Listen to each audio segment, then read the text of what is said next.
Ya, selanjutnya kita masuk dengan materi dan perubahan ya. Materi dan perubahan.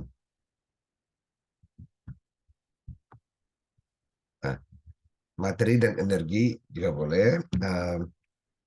Jadi everything that you can see in this room, ini ada suatu kamar kos mahasiswa MIPA 2023. Everything that you can see in this room is made of matter. Jadi apapun yang kalian lihat dalam ruangan ini itu terbuat dari materi ya. Different kinds of matter ya. Different perbedaan jenis-jenis dari suatu materi are relate to the differences between the molecules and atoms that compose the matter. Jadi perbedaan-perbedaan dari suatu materi itu tergantung atau berhubungan dengan perbedaan antara molekul-molekul atau atom-atom yang menyusun materi tersebut. Nah, the molecular structure ya, water molecule on the left, ini water molecule yang di sini, yang di botol ini, dan carbon atom in graphite on the right, ini di kanan ini. Jadi ya, karbon dari ini, yang hitam ini. Oke, dari tangkai ini, karbon. Nah, jadi dia melihatkan, gambar ini menunjukkan bahwa di sini ada berapa material tepatnya sekarang kalau dalam bentuk besar ini. Nah, masing-masing material itu tergantung dari atom-atom yang berbeda ya, atau tergantung dari molekul-molekul berbeda. Nah, seperti yang ditunjukkan oleh molekul air dan grafit ya. Oke, kita lanjut. Jadi apa itu materi? Ya, what is matter?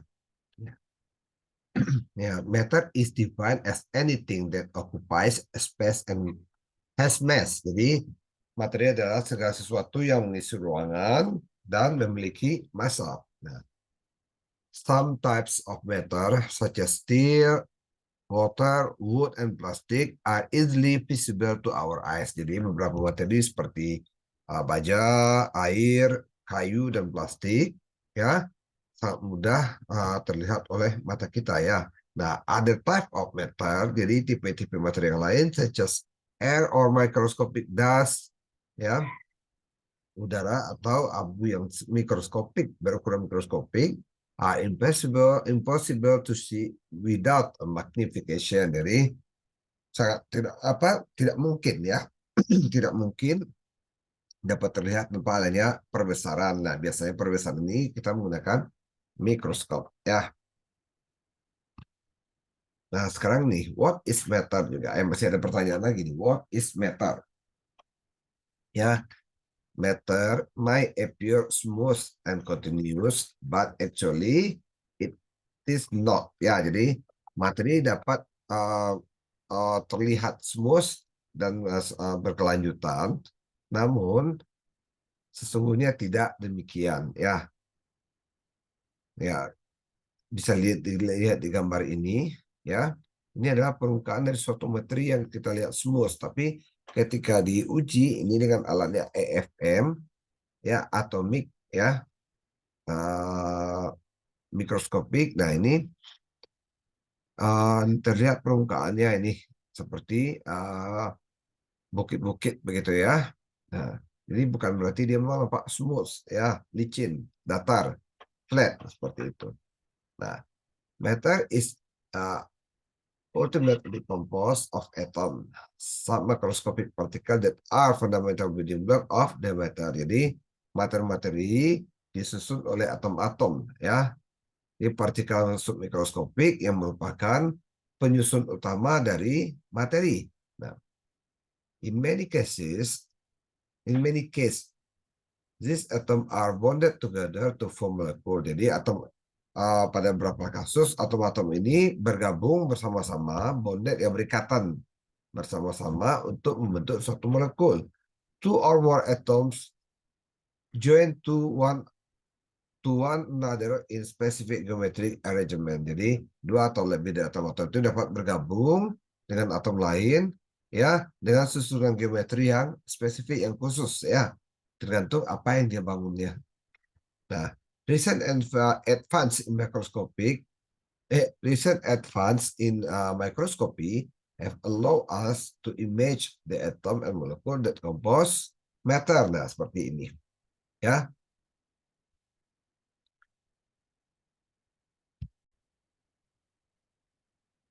Nah, jadi gambar di bawah ini merupakan hasil dari pengukuran menggunakan AFM ya atau EFM. A-nya itu adalah atomic, F-nya force, M itu mikroskop ya, mikroskopi. Nah, jadi teknik ini sangat sensitif ini ya. Untuk yang fisika itu penting sekali ini. Lanjut. Nah, kita lihat sifat-sifat materi.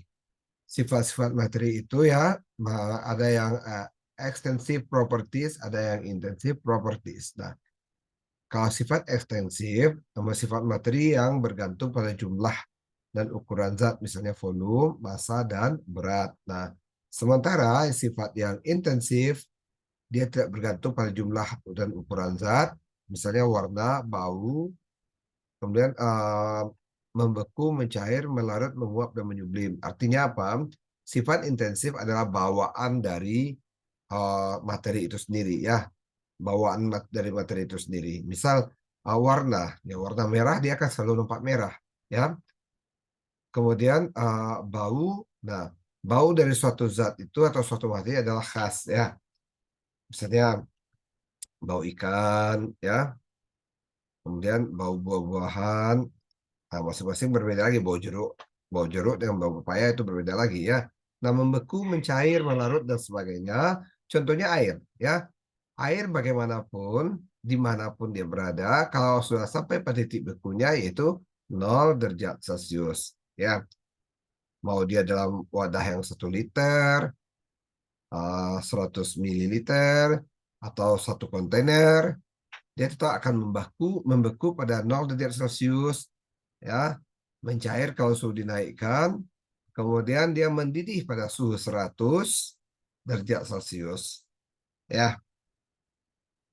Nah, kalau ekstensif volume misalnya, volume air dalam satu gelas dengan 1 galon itu berbeda ya, tapi tapi tetap saja dia memiliki titik didih yang sama, titik beku yang sama, berat molekul yang sama ya, tetap dia 18 gram per mol ya.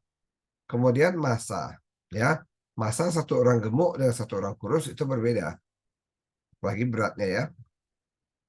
Oke, nah sifat intensif tersendiri ada sifat fisika, ada yang sifat kimia. Nah, ini sifat intensif dari molekul air. Nih, dimanapun air ini berada, dia akan memiliki berat molekul 18 ya. Melting point, titik leburnya 273, boilingnya 373. Nah, oke.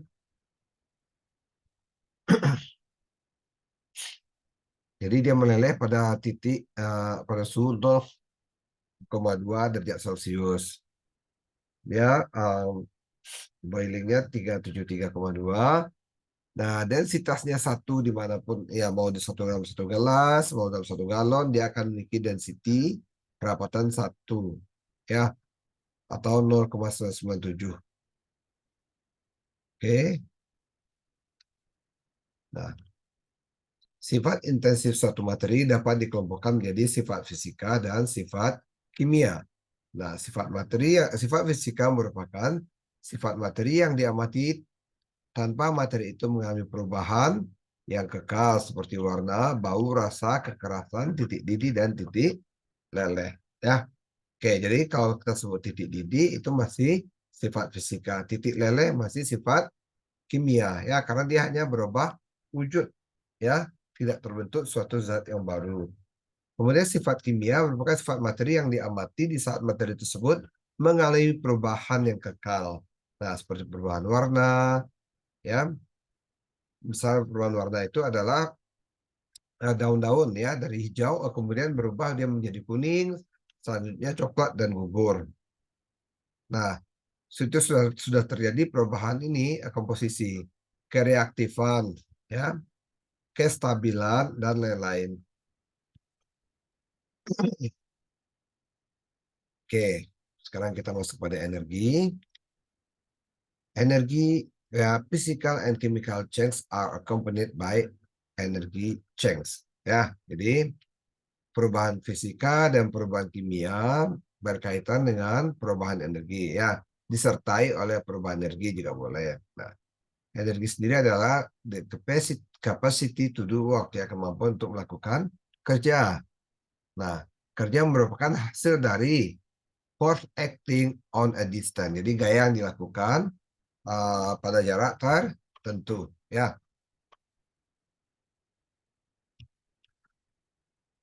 Nah, seperti ini.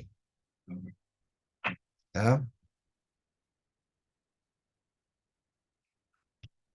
Dan ada dua energi, tipe energi, yaitu energi potensial, energi due to the position or composition of object, ya, potensial energi.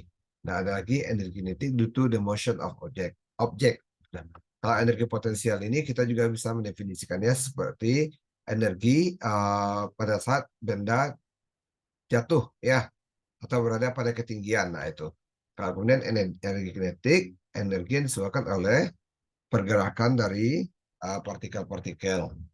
Ya, jadi kalau energi kinetik ini bisa berubah menjadi energi potensial. Misal kita lemparkan bola, ya, bola ke atas, maka ketika bola itu bergerak menuju ke atas, nah itu adalah energi kinetik. Nah, ketika dia sampai pada ketinggian, tidak ada lagi kecepatannya, maka dia berubah menjadi energi potensial saat dia turun kembali ke bawah. Nah, suatu an object total energy is the sum of its potential energy and kinetic energy. Jadi energi total dari suatu materi, ya, ini objek dia sebut, bisa juga kita artikan materi atau partikel. Energi totalnya adalah jumlah dari energi potensial dan energi kinetik. Nah, specific type of energy, ada energi elektrikal, energi listrik ini, ya. Nah, kemudian ada energi panas dan energi kimia. Kalau energi listrik is the energy associated with the flow of electrical charge, ya, yang berhubungan dengan pergerakan elektron sehingga terjadinya energi listrik. Muatan ini electrical charge, ya, muatan listrik, ya. Kemudian thermal energy atau energi panas, ya, ini berkaitan dengan pergerakan of particle of matter. Jadi pergerakan dari partikel suatu materi, ya, terbentuk thermal, energi panas, ya, motion ini. Kalau energi kimia is a form of potential energy associated with the position of particle in a chemical system. Jadi berkaitan dia energi potensial yang berkaitan dengan posisi partikel dalam suatu sistem kimia. Nah, ini ada unit conversion, kalian harus tahu ini, ya, penting sekali, ya, dari kalori ke joule, dari kalori ke kalori,